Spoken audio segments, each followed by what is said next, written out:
formations qui sont sorties sont dotées de compétences indéniables et de véritables compétences pour accompagner toutes les chaînes de valeur des métiers de l'environnement au niveau du Burkina Faso et sur l'ensemble du continent africain.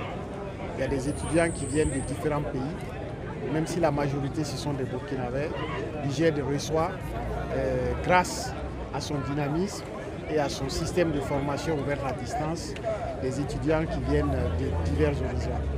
Ce que j'ai comme conseil à leur donner, et comme je l'ai dit aussi dans mon discours, il faut qu'ils soient entrepreneurs, qu'ils soient audacieux et qu'ils aient toujours à l'esprit que ceux qui sont là, ils ont bénéficié de l'appui de l'État et notre patrie, ils doivent toujours se battre pour notre patrie. Quel que soit là où ils vont être, quel que soit ce qu'on va leur demander, ils doivent toujours avoir à l'esprit qu'ils appartiennent à une patrie qui a besoin d'eux et ils doivent tout faire pour que cette patrie aille de l'avant. Donc c'est ce conseil très fort que j'ai à leur donner. Je ne doute pas que les compétences qui ont été maîtrisées vont leur permettre de s'insérer facilement dans les entreprises, que ce soit public, privé, ou même que ce soit eux-mêmes qui créent leur entreprise. Mais il faut qu'ils aient à l'esprit qu'il y a d'autres qualités. Ce ne sont pas les compétences techniques seulement.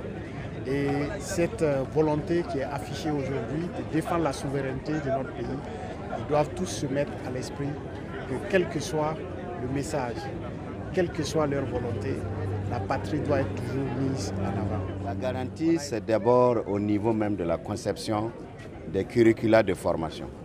C'est des curricula qui ont été élaborés en conformité avec ce que le monde de l'emploi du domaine de l'environnement exige et du développement durable. Et c'est adressé à des pionniers qui peuvent sortir des expertises pour pouvoir aider non seulement les municipalités, les ministères, les ONG et les entreprises qui peuvent forcément provoquer ou qui provoquent de la pollution pour pouvoir les aider à gérer de manière durable notre vie, notre environnement. Et donc au niveau des mines, il y a le management, le master de management qualité, sécurité, environnement.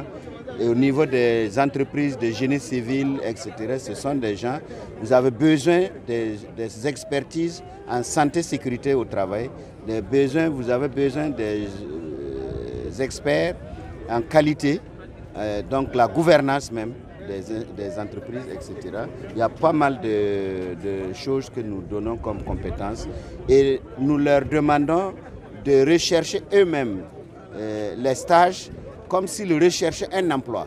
Et ça fait partie de leur formation également.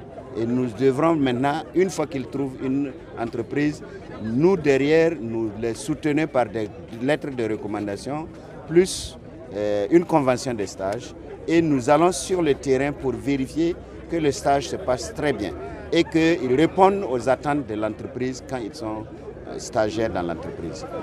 Tous les aspects touchant le développement durable, notamment le changement climatique, les pollutions de tout genre, l'atmosphère, on a des qualités, on a des aspects de curricula dans ce domaine-là. Les perspectives, c'est de poursuivre tant que ça sera demandé par les entreprises. Et deuxièmement, c'est d'élargir les offres de formation. Et nous avons déjà, comme on l'a dit dans la salle, pour certains intervenants, notamment le directeur adjoint qui a parlé en tant que coordonnateur organisateur, qu'il y a au moins 4 filières ou 5 qui concernent l'efficacité énergétique bâtiment, audit, contrôle de l'efficacité énergétique. Il y a la météorologie industrielle et environnementale, c'est-à-dire comment faire les mesures dans l'industrie et au niveau environnemental également. Et en plus de ça, il y a d'autres gestions des ressources naturelles qui sont prévues.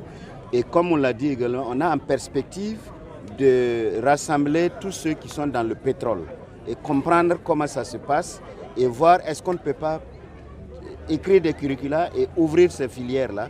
Parce qu'on n'est pas loin, il ne faut pas attendre qu'on prospecte trouver du pétrole au Burkina Faso pour qu'on commence à former. Nous devrons être à l'avance et créer et susciter au niveau de l'État cette perspective-là.